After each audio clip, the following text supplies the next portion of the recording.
Nakita ang pangpangilihan. Salamat po sa araw ito, O Lord, na nililin sa amin na punong-puno ng pagkapala at pagbiyaya ng mula sa inyo. Salamat, O Lord, sa salita at tunay nga, O Lord, na sa buhay namin na kayo ang patuloy na makita sa aming mga bawat salita at sa aming mga bawat ginagawa. At kami po ng Panginoon ay huwag pag-ibisi sa mundong ito.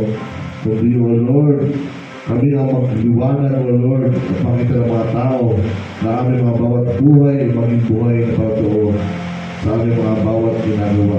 Makita ang liwanag na nagmumula sa inyo upang sila, O Lord, ay makatamo ng kaligtasan.